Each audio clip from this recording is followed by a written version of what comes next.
This year had two asteroid movies, the debut of one of the best directors, at least one of my favorite directors, and the rebirth of a genre. What's up, everybody? So it's 1998, and let's take a look at some of these gems. Now, the first movie, I still can't get over the uproar when it came out. Really, even the casting of it, The Truman Show. Now, looking back on it now, and you look at Jim Carrey's career on a whole, it's he's done a lot of other non-comedic roles since then, but The Truman Show was his first really attempt to try and do something different from comedy. And then now that I'm revisiting the 90s, you see everything that he's done from Ace Ventura, The Mask, Dumb and Dumber, Liar Liar. You can see how he was just this one thing. And it was almost like, how dare he try and do something completely different from what we expect of him as an industry and as an audience. But you watch the movie now, and just the incredible direction from Peter Weir, the incredible performance that not only he gives, but the people around him, everyone from Ed Harris to Laura Linney. It's just a masterful work. And I think time has really done well for The Truman Show. And you kind of see that he is so much more than just a goofball. He's actually a real artist with a real skill and ability. Next, we have arguably the greatest war movie of all time with Saving Private Ryan. The Big Lebowski, probably one of the most beloved cult classics, because it really wasn't a huge box office success, but so many great quotes, so many great moments, and just watching it, it's a warm hug with a giant belly laugh at the end of it. American History X, try making that movie these days. I Still Know What You Did Last Summer, which I think is just a more than serviceable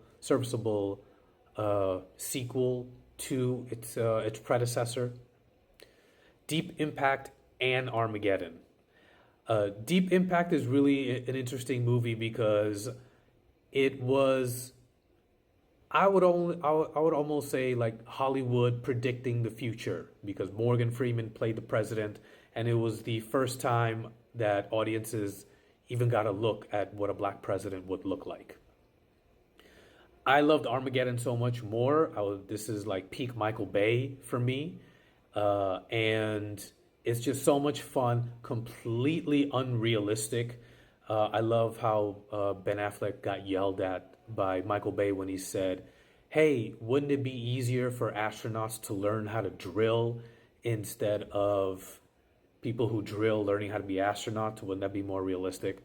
Completely true, but I think it would make for a much less fun movie. We got Rush Hour.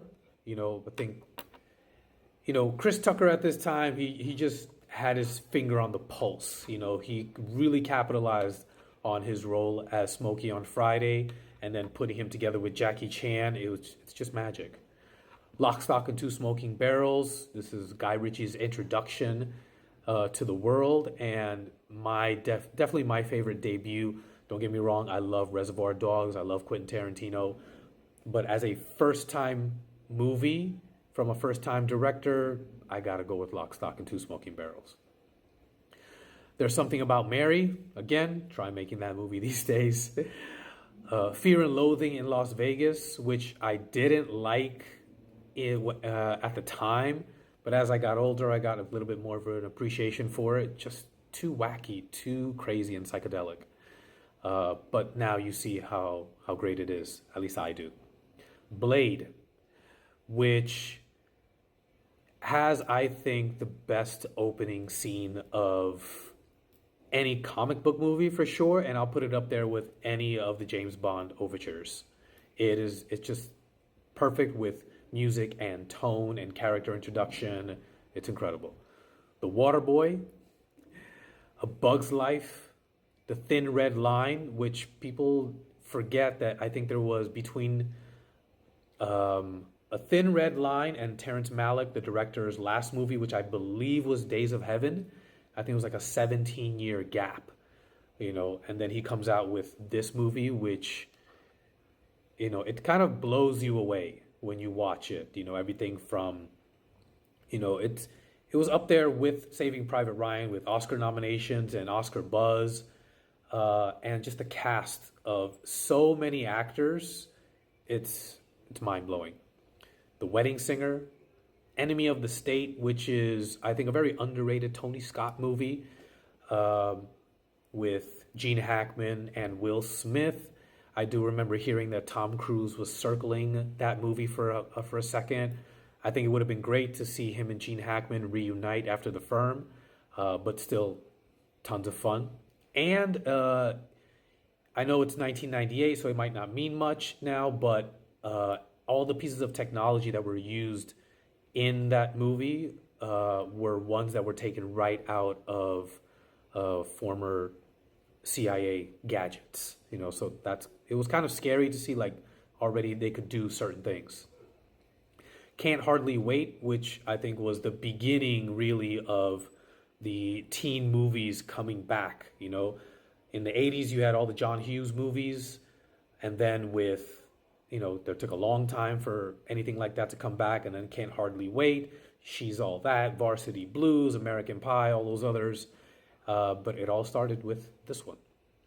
Rounders, which I remember in college, I had a group of friends that we would play poker every now and again, and at every single game we would have Rounders playing in the background.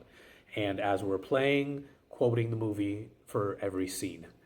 And The Mask of Zorro, which another great Martin Campbell production with Antonio Banderas and Anthony Hopkins, and When the World Finally Knew Who Catherine Zeta-Jones Was. So that was the year. That was 1998. What about you guys? Let me know your favorites and your thoughts in the comments below. Smash that like button, give me a follow, and I'll see you guys next time.